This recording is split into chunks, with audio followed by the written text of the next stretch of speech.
And we're going. Welcome back to Two Dudes Talking Motorcycles. I am Gleb, and you can follow me on Instagram at GlebLapham. And I am Mitch. You can follow me on Instagram at Mitch2dbeach, and we have our podcast Instagram at tdtmotorcycles. And we also have our podcast email at tdtmotorcycles@gmail.com. So feel free to send us your ride stories, your new bike stories, comments, suggestions, advice, news that's interesting to you, feedback, news that's interesting to you, like any of that stuff. Feel free to email us. We love hearing from you guys. We even heard from a few of our fans over the last couple of weeks.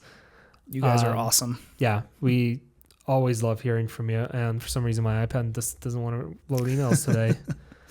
Yeah. So if you want to pull them up real quick, because apparently... Yeah, I can try from there. But I guess in the meantime, too, we'll bring you our topic here shortly. But we have some news. Surprise. We do have some news, yeah. So I got the emails up. Oh, good. So our friend, our listener, Dave, Dave. CF Moto Dave, he did say he had a little bit of a drop. He was practicing in the parking lot. So, but it happens. I had that whole episode where I talked about my time, the time when I dropped my bike and stuff. It's never a fun feeling, but it's just something kind of It's kind of like almost a learning process thing because it's bound to happen eventually. Well, I was gonna say too, so Dave, you dropped your bike, but you did it while practicing and getting better. Yeah, which is a good time to probably drop it. Yeah, no, kind of expected. It was in a controlled environment. You were out practicing. It's proactive, better than what I've been doing lately. But it's good for you, man. Yeah, I'm sorry you dropped your bike, but I'm glad you're out practicing and doing the all that stuff. Yeah. And we also had a listener named Don. He said he really enjoyed our Dakar episode. Thank you so much for that. That makes me feel great because I really it was a lot of work. I really try to do a lot of research on that because it was something that I found pretty interesting, and it was really cool to kind of research about and learn at the same time, and then share that with all of you guys. So yeah, thank you so much for the feedback, Don. We I want to do more of those kinds of little history type episodes and stuff throughout the year. So we'll plan another one for the year in the future. Yeah, those history ones take a little bit more prep work and everything. Yeah, and they so do. They're pretty intense to kind of research all that stuff, especially if it's something where there's not a huge amount of history available. Mm-hmm. A lot of I feel like brands or it's very niche history. Yeah. A lot of brands and manufacturers have their kind of brand history section on their website and stuff, but it's pretty much just bullet points of this when we were founded, this is when we maybe made our first bike, won our first race, and this is how many bikes we've built now. Yeah, but it's not really get into it. Yeah. So it's a little tricky to find some of the in-depth stuff, but it's always fun to do the research. Yeah, no, that's awesome. The research for that. Yeah.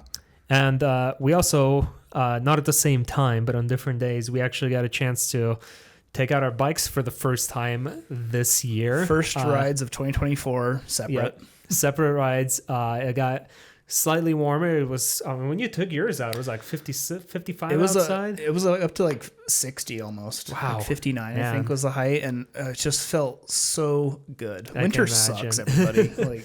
I took mine out a couple of days before you, and it was about 50 outside and stuff. So it wasn't manageable. It was manageable. It wasn't too bad.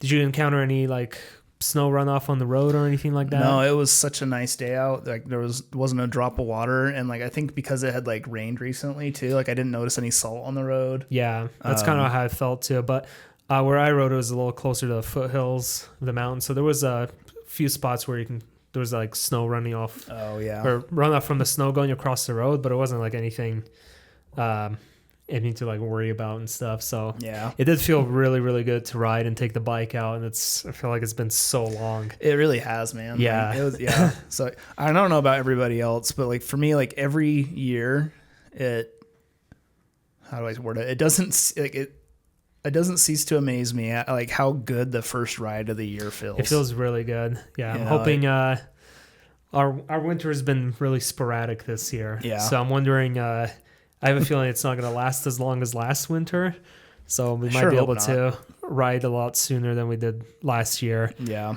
But yeah, that was nice. It was nice to get out. Did your bike perform well? Did wonderfully. Started right up, which I wasn't worried about it really. But it's just like, it's been sitting for a minute, Yeah.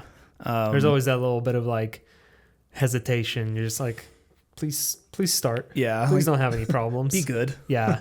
That's how mine was. I didn't have any issues with mine getting started either. Yeah. No, and it's been like, yeah, but just like that first ride of the year, like if anybody else feels it, yeah.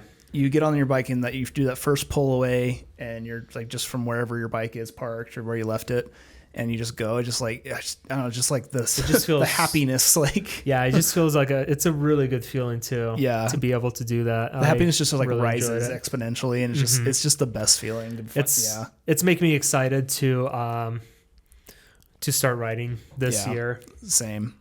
It's been very good.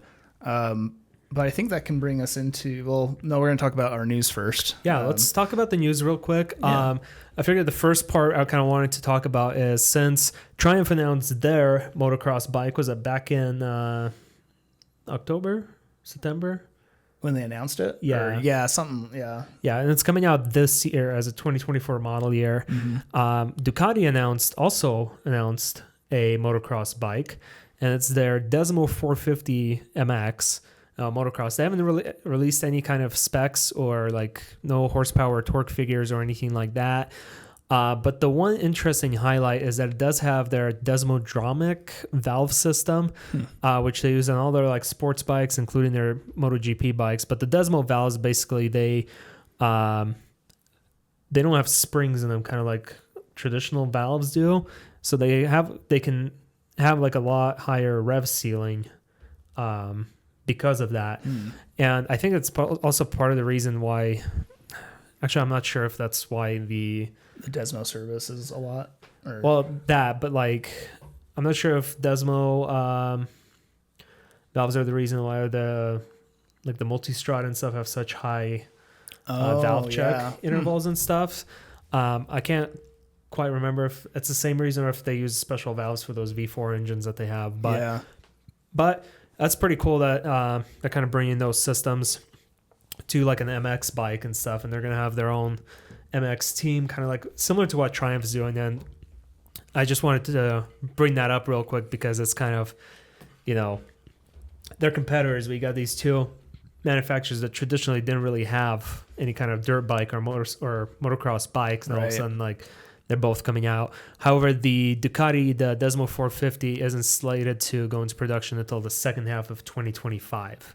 So it's going to be a while before we see those in the store, or it's kind of just more in the prototype stage right now. Yeah. But it's got upside down Showa suspension, Brembo brakes, Krapovic exhaust, but that's pretty much the only information that's been like available on it right now. Yeah. No, that's cool. I mean, I think that's it's exciting to see, Yeah, it's kind of exciting. I mean, and Ducati has like a pretty decent off-road pedigree as well. Like the Desert X is probably one of my favorite bikes that I've demoed in the last like year or so, because it's just such an exciting, fun bike to ride. I still need to try that. You still haven't tried it? Oh, no, I need to. Yeah. We were just at our local dealership just before recording this, just for fun. Yeah, we're down Eurosports Utah. Yeah, checking out all the fun stuff. Checking out all the fun stuff. Sometimes it's fun just to go look at some bikes that you want but can't quite have yet. I found a jacket that fit me really well. Yeah, you should buy it. I think I will eventually. Yeah, it's a lot. But. And if you want help Mitch afford that jacket, buy us a coffee at buymeacoffee.com/tdtmotorcycles, or you can give us money there to help support the podcast, which is what that money is really going towards, so we can upgrade our equipment, get better stuff, etc. Or you can help him as well. Who knows? Leave a note. Yeah. Or just leave a comment and encourage Mitch to You can be with me in spirit. Buy the jacket. Yeah. So, but yeah, there was the Desert X, and that was one of my favorite bikes that I've ridden. So Ducati's not new to off-road. Oh, the Desert X. No, I have tried the Desert X. Sorry, I thought you were talking about the Multistrada. Oh, no, the Desert X. The Desert X was a lot of fun. Yeah. I feel like if I currently didn't have my Tiger and I was looking to get an adventure bike, Desert X would be very strong contender just because I really enjoyed riding on that bike. It was a lot. It was really nice. Yeah. And, but yeah, so they're not new to it. So I'm kind of curious to see where, how it's going to look, even if it's going to like end up being on the showroom floor or not. I'm curious, but it sounds like it's going to be a while before it actually comes out. Yeah, it's interesting that we're seeing like these brands like brands like Triumph and Ducati, or I think they've like realized the market for motocross and single track bikes or competitive bikes like that. So I think it's going to be interesting to see what Ducati puts out. Yeah. I'm going to guess it'll look like a motocross bike. It pretty much does look like a motocross bike, yeah. But I mean, I'm excited to see how it would perform, and it's a 450, right? Is that what yeah. Whereas the Triumph one was a 250. Yeah. So it's a different category, so I don't think they'll be competing against each other in any race. But that's cool, though. Yeah, it's pretty exciting to see. And then we also got the Kawasaki Eliminator 500. Mm-hmm. And that's kind of like one of their more entry-level bikes. So they start about like, what, $6,000, 55, something like that. 500, something like that. And it's not pretty low market for like a brand new bike off the floor. Yeah. And I actually, when we were researching the news for this episode, I actually realized that I sat on one. Oh, yeah. And it does feel a little small. It's kind of like I don't know how to describe it. It's like a traditional styled, like classic styled bike. Yeah. But I feel like the front forks have a little bit more of a rake to them, where they're like a little further out, almost like cruiser-ish. Yeah. But you still sit upright like a traditional bike. So, but it did feel a little small, but like for the price, I mean, it's pretty stylish, stylish looking beginner bike. Well, when I had looked at it too, or researched it, reading up on it, it was definitely compared to the Rebel 500 a lot because it's the same category. I can definitely see that, you know. But I think the Eliminator, I'd have to double check on the Rebel 500, but it seems like this is going to be a pretty like tight competition, or not competition, but like they're pretty similar. Yeah. The Honda has its styling. This has its own different kind of styling. Yeah. I actually like the headlight on it. Yeah, the headlight did look pretty nice. I guess if you're looking at between the Eliminator 500 or the Honda, the Rebel 500, it kind of depends on if you want more of the cruiser seating position or the upright seating position. I haven't ridden a Kawasaki, I don't think, so I don't know. All I know about that Rebel 500, that seat is atrocious. Yeah, I remember you hated that seat. Yeah. On this one, it did feel a little tough, but not like it was okay. It was an okay seat, but it's got 451cc parallel twin, 31.7 pound-feet of torque and 40 horsepower coming out of that little engine, 18-inch front, 16-inch rear wheel. Optional ABS, so they have two models. So they have like ABS and non-ABS like model in the SE or something in the US market. Slipper assist clutch, which is always nice, especially if you're a new rider. That kind of helps to kind of have a little bit more control in the clutch and stuff. Yeah. And the other thing I noticed this on a few Kawasaki bikes now is their smartphone connectivity. They have like an app you can download on your phone and basically connects to your bike's TFT, infotainment, like all that stuff. Yeah. But it allows you through the app, you can see like vehicle info. It can show like battery voltage, like electronics, some information, maybe oil temperature, and depending on the model. It has a riding log, so you can see like how long or how far your last ride was, fuel consumption.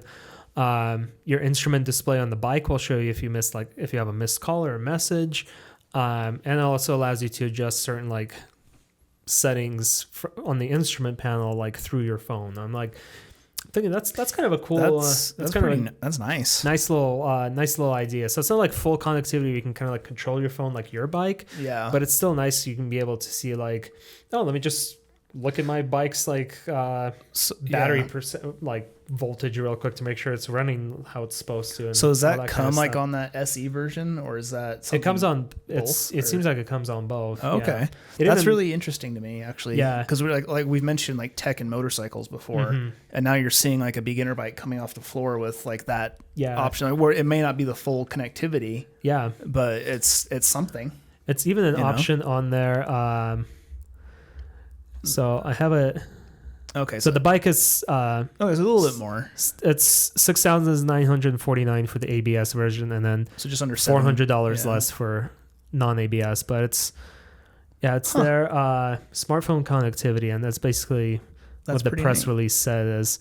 But it's interesting because they also have the same thing on the Kawasaki KLX 230, which is their like little baby dual sport bike that's like $5,000, which I think is actually like, if you want a little like bike that you aren't afraid to drop. I want to beat up dual sport. It's $5,300. I mean, that's cheap. Yeah. I mean, it's a lot of money, but for a motorcycle, motorcycle, that's not a lot. Relatively speaking, for a motorcycle, that's not bad. Yeah, like how it rides, I don't know, because it's a very cheap bike.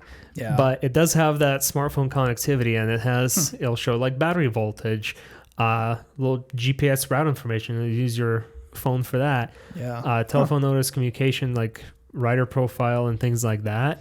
Maintenance logs. I'm like, that's actually a really cool thing to see, and I wouldn't mind seeing more of those kinds of features coming from more manufacturers and stuff, because it's especially I really like the idea of the log, because I'm the type of person that I like to look back and see like my, I guess, statistics. I do it all the time with like snowboarding. I have my watch tracking me like what was my fastest run, what was my like longest run and shortest, like all those things. It's kind of fun to go back and look at that stuff. That's pretty cool. Yeah. Oh, cool.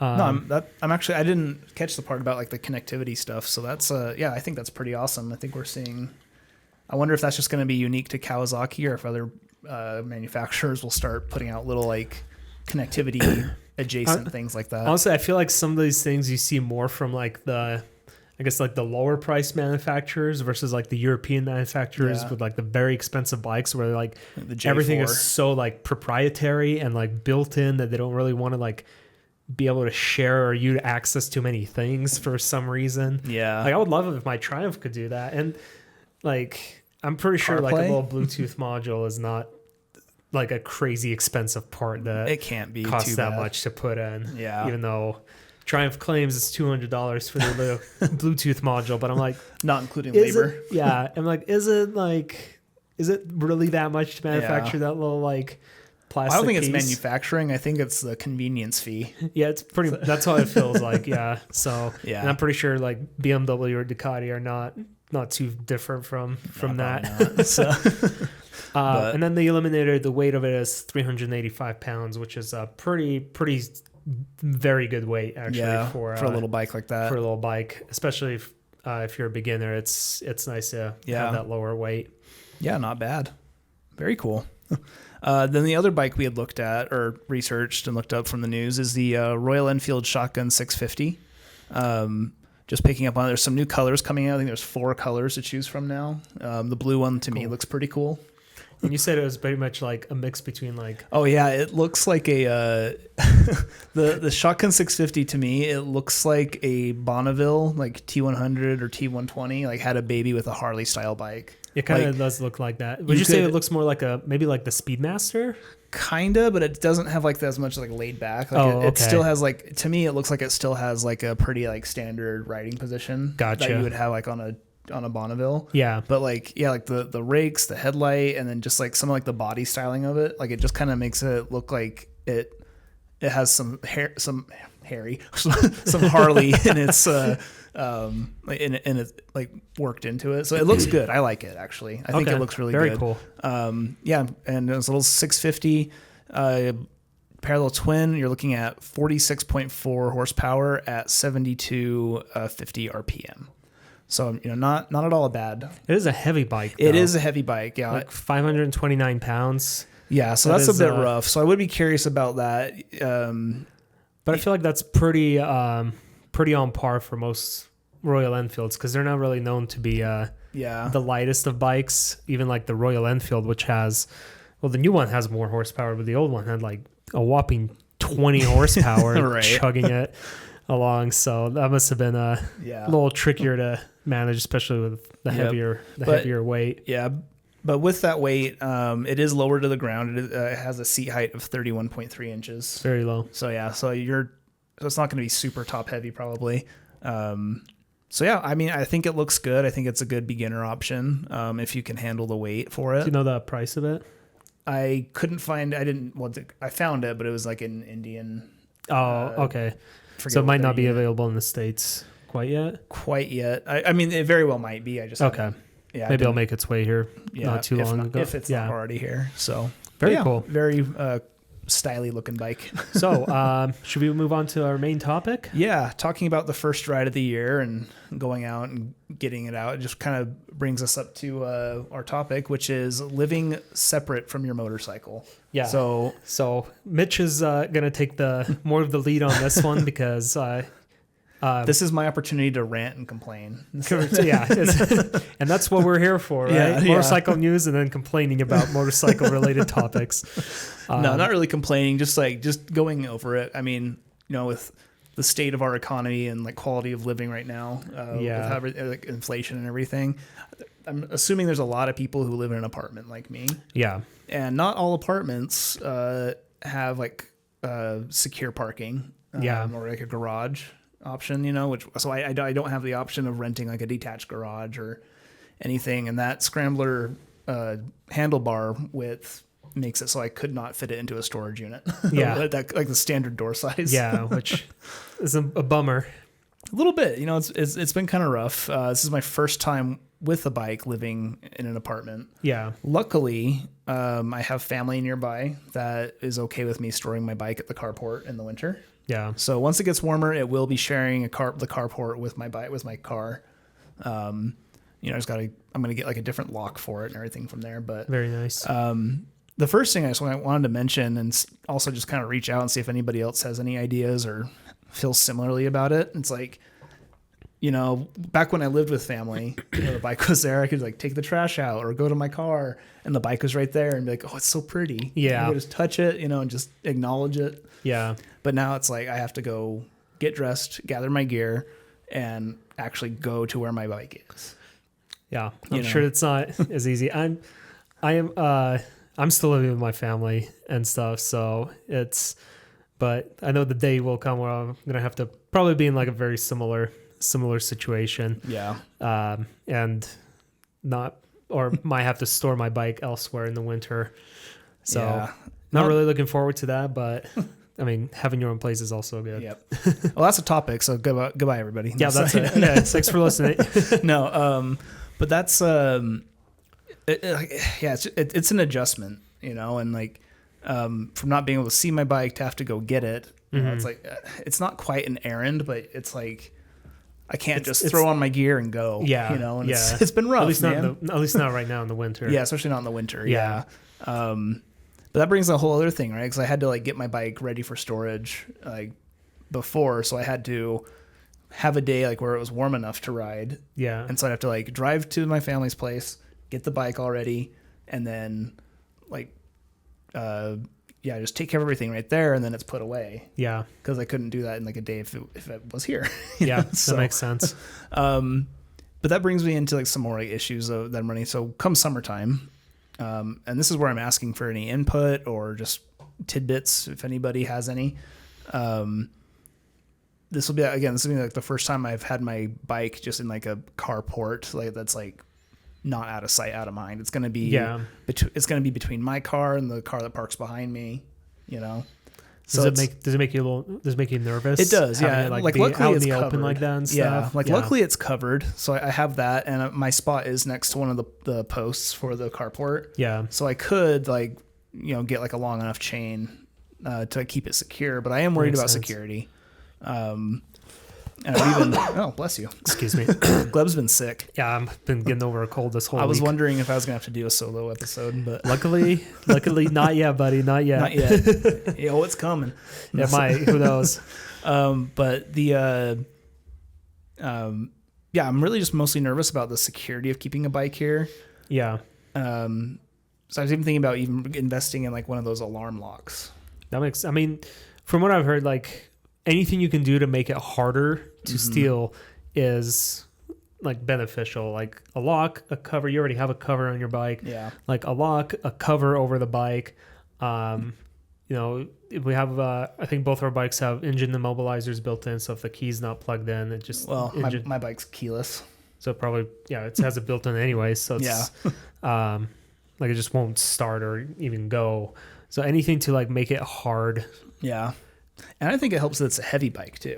That probably helps a lot. And I feel like because you're not like on really a main road or a main street, you kind of have to like really weave your way in here to get to where you park. Yeah. It's not just, it doesn't make it an easy like crime of opportunity, because it's not like you're just parking it on the street. Someone can just toss it in the back of a pickup truck or something, or like a group of people can toss it in the back of a truck and drive off with it. Yeah. There's like an effort that needs to be made to actually get to it.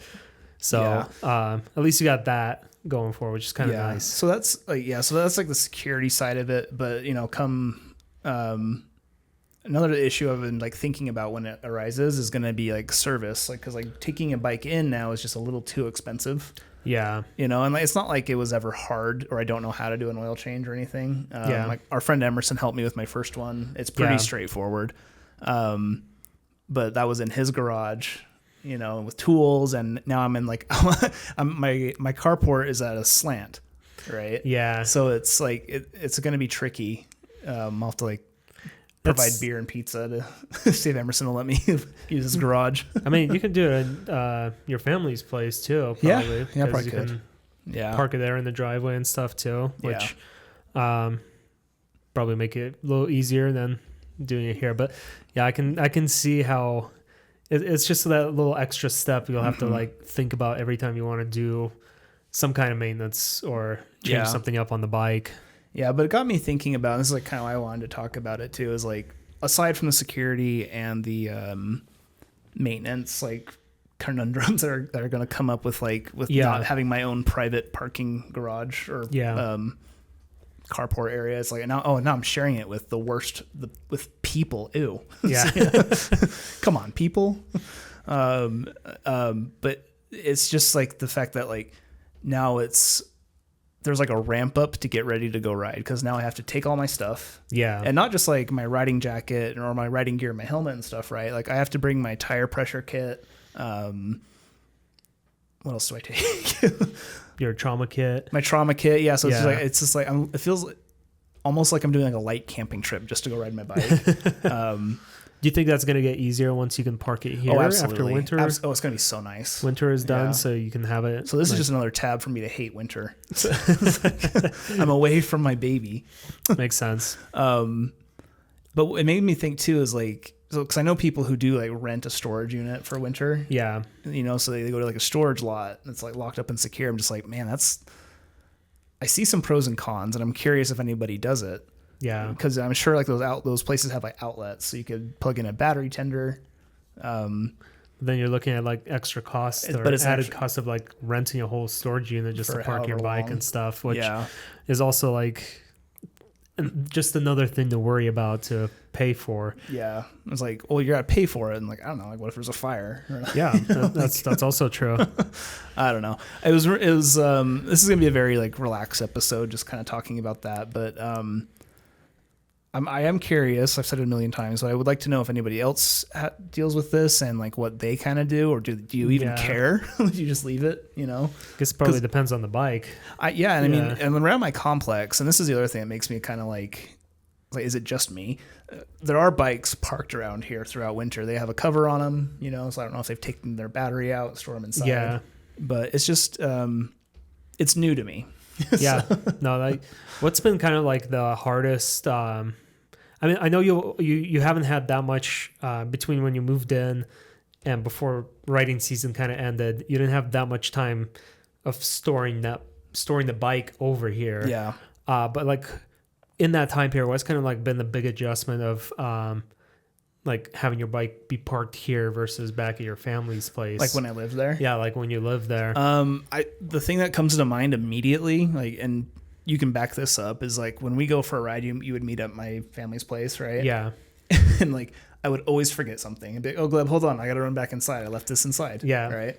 Well, now if I do that, I have to carry all my gear out there, because I take my seat inside and I have like the wheel lock and everything. So I have to bring everything out to the bike, and it's like, oh, I forgot something. And then I got to go all the way back to my apartment. Oh, yeah. So it was just a little. So that's like the biggest thing, is just like I need to be more vigilant about what I'm taking with me. So you don't have to make multiple trips out. Mm-hmm. Okay, that makes sense. When I went riding on Wednesday too, I made it a little bit of an oopsie. I forgot the tire pressure kit or the tire pressure monitor thing. The pump, Jesus. So I forgot that. And I said, you know what? Screw it. I'm going to ride. Honestly, I did the same thing because I hate that little tire pressure. Yeah. Or that tire inflator that I have.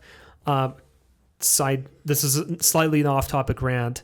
It's one of those little square ones I got from Amazon.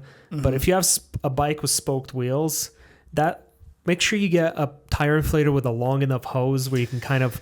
Yeah, I have the same one. Yeah, when you can kind of actually get on top of the valve and screw it in, because getting it between those spokes is damn near impossible, and still have it screw on the thread onto the valve like how it needs to be. It's pretty tough. It's always slightly off for me, and it never wants to properly pump the tire, and it's just the most frustrating thing ever. Following that tangent really quick is what I run into with that, screwing it on. So I'll get it set to the pressure that I want, and but by the time you take it off, it's let out too much. It's let out too much, and you're like, well, fuck, now I got to do the whole damn thing over again. Yeah. And rant.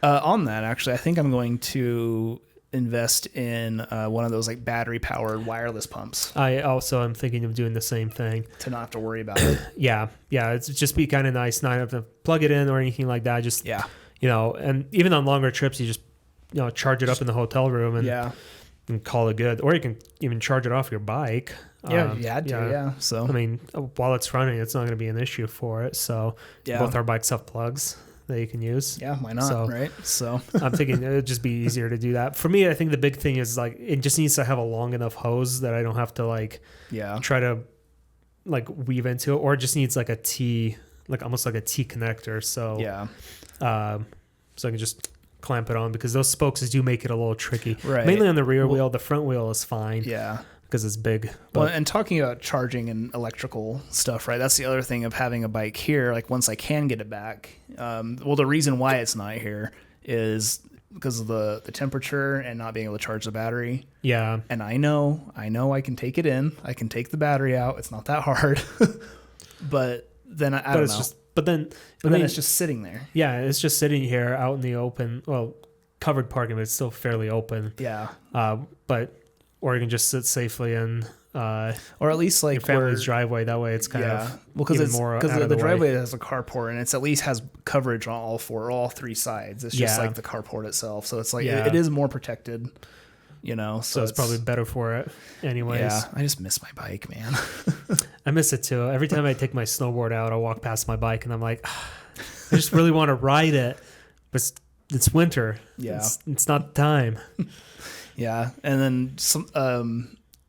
So it's really just being able to take care of it while it's here, which it's not going to be as easy, or it'd be a lot of work to do. In the winter, so it's an adjustment. It is, and I'm thinking about stuff that's going to come up once I can ride. A bike will be okay without a battery tender for a day or two, and if the temperature drops in spring or something. Yeah, so it's just mostly. It's just winter, man. It sucks. So do you have any concerns about securing the bike and stuff when you're parking it here? Not particularly. Or at an apartment, or can you offer some advice to the audience of kind of or I guess better question is tell me a little bit about when you were looking for a place, and then when you found it, kind of what was your thought process of how am I going to store a bike here? Mm-hmm. Well, and so when I was apartment hunting, that was probably the number one priority besides my budget. Yeah. Is I'm looking for an apartment that I can afford, live comfortably in. That's big enough because I work remote, and then we have the podcast. So I want that extra space, Yeah. But besides those things, motorcycle parking. I really, really tried. This is why it took so long to move.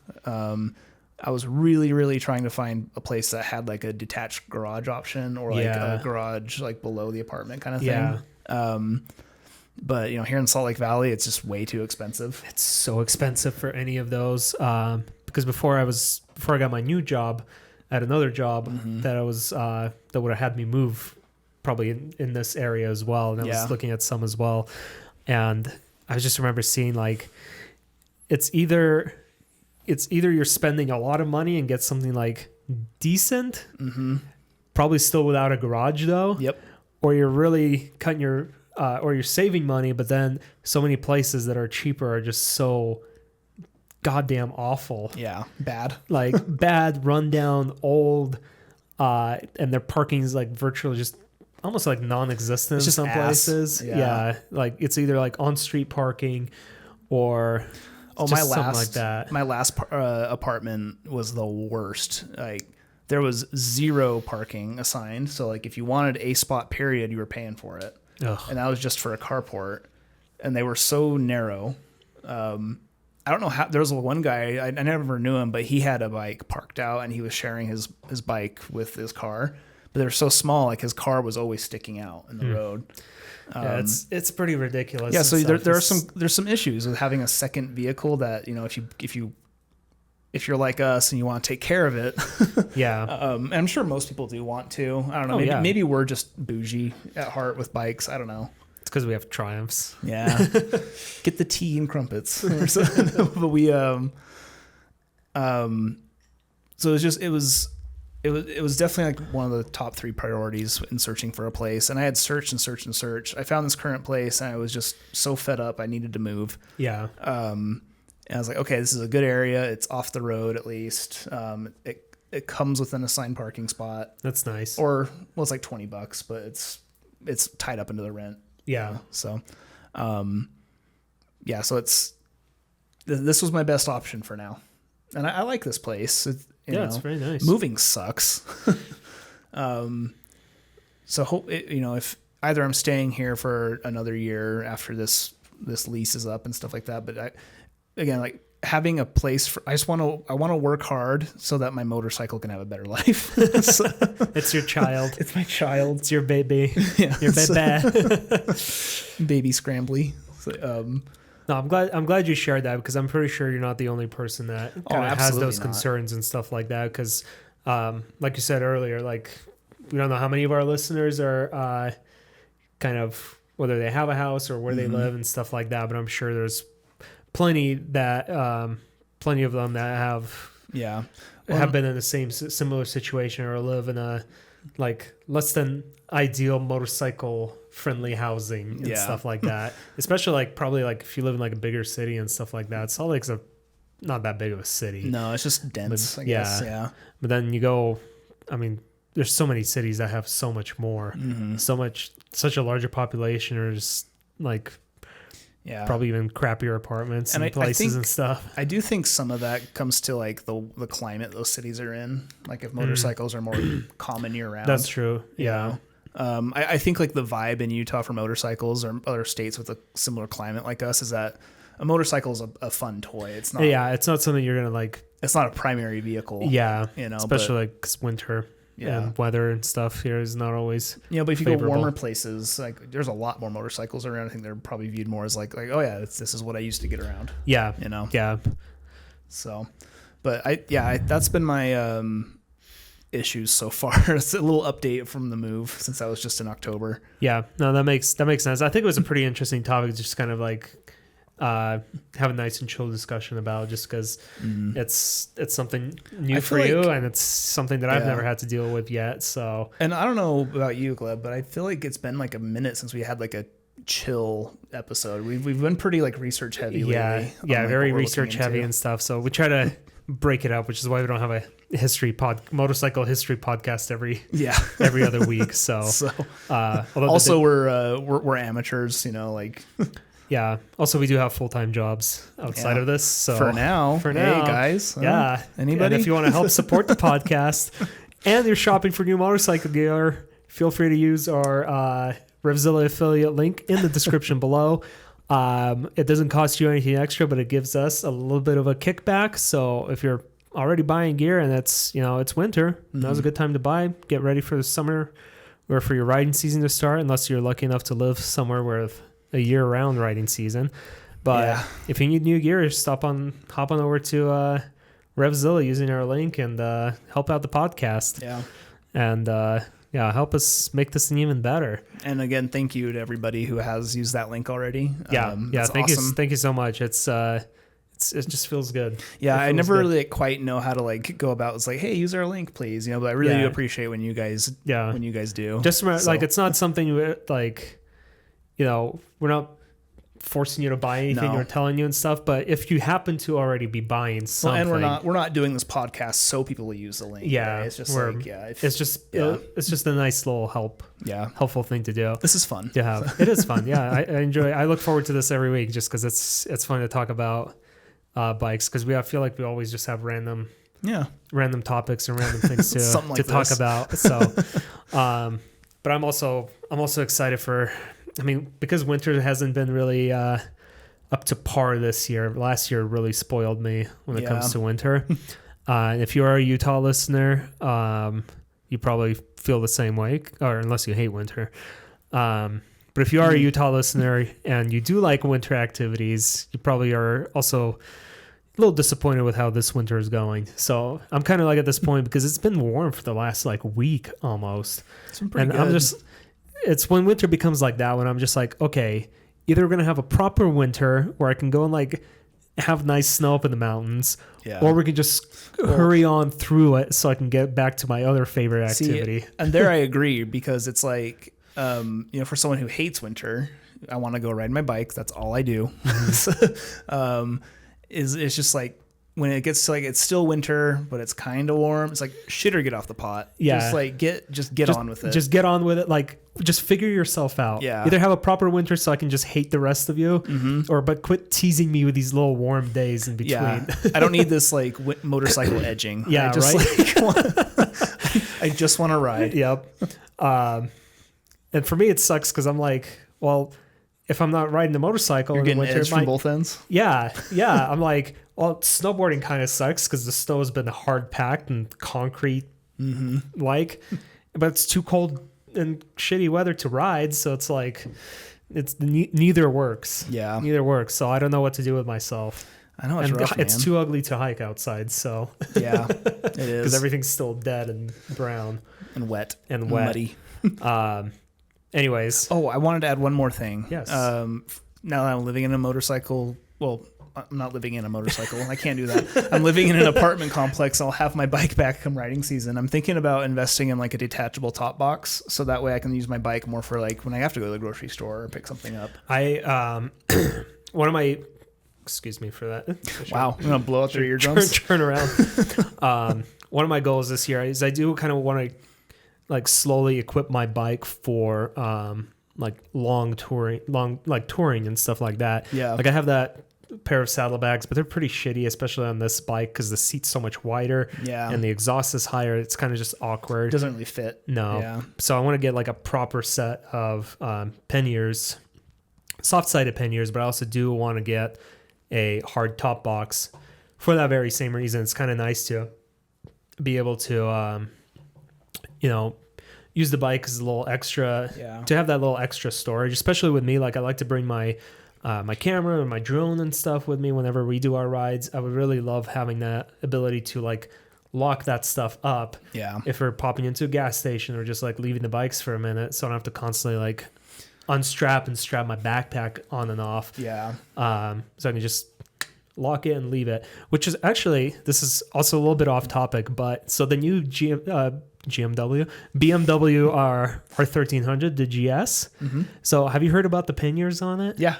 So they lock electronically, yeah, with the key fob, kind of like a car. It's and I'm cool. just like, that is really cool. Yeah. I'm sure they're stupid expensive because it's BMW, but I'm like, honestly, the convenience side in my head is that is very convenient. Mm-hmm. That is a very convenient thing to have on a touring bike if you can just lock it like a trunk. And that brings up another thing, actually. It's actually podcast related news.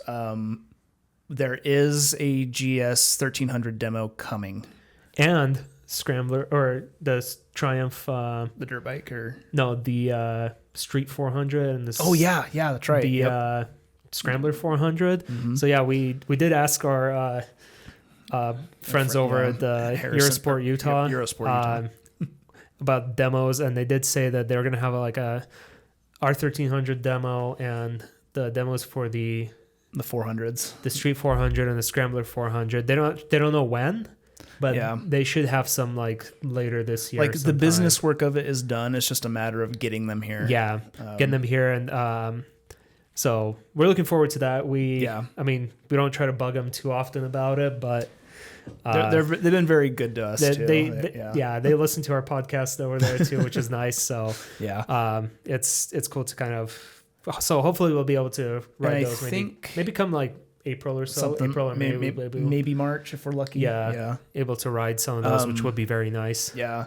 And I believe, well, I don't believe I can't remember which it is. I think you can now do a wait list, or you'll have the ability to put put your name on a wait list as they get the bikes in. So if you're in the area and you're interested in those bikes, go talk to them, because I think they might be able to put you on a waiting list for those 400s now, or it's coming very soon. Very cool. So I'm really looking forward to riding more bikes this year. Oh my gosh, it's so exciting riding a new bike, even if it's like something tiny, like an entry level bike. It's still a new bike. I do want to try that Daytona when it comes. Oh yeah, me too. Me too. I'm very looking forward to that. Yeah. Anything else you'd like to add to your apartment topic? I think I got everything out. I appreciate all you guys listening to that. But really, I would like some feedback or commentary, or like if your experiences with living in an apartment, or like if you don't live in one but you used to and you had any issues with that, And definitely like email us all your like suggestions and stuff that Mitch can use, but we'd also love to share it with the rest of the audience and stuff. See maybe if there's something that somebody hasn't thought of before, and it's like, oh, that's actually a really good idea. Maybe I'll do that. That's kind of what we're here for. Yeah, I think so. Now. So awesome. I think that's it. Yeah, thanks guys. So thank you all so much for listening. And if you do want to email us, it's tdtmotorcycles@gmail.com. Yes, thank you for that. And hopefully if you can ride safe. If you're buckled down for winter like we are, hang in there. It's February. We got like a month and a half, 2 months tops. Yep. And then we're back in business, baby. Unless winter somehow kicks it into high gear at the end of March again, like it did last year. Gosh, that was so frustrating for you. Well, and then like not for me. Well, like in the rain, like after that too, like it just rained. It did rain nonstop. What sucks is like it rains on the weekend. Yeah, never during the workday. Yeah, it's I don't know what it is like with Utah's geography here, but last year it feels like the moisture builds up throughout the week and then dumps out on the weekend. And then builds up throughout the week, dumps out on the weekend. Mm-hmm. But then during the week, we have these like dry days for all to build up to the weekend to rain. And it's like, can we do it the other way around? Can we have it like rain on Thursday and then build up through the weekend? I have a theory that Utah is a living, breathing like deity entity that is just a complete asshole.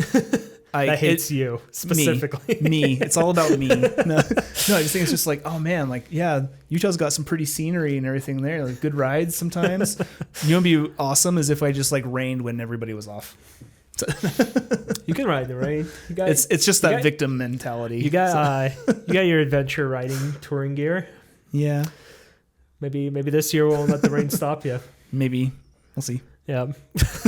Anyways, thank you guys so much for listening. We'll see you in the next episode.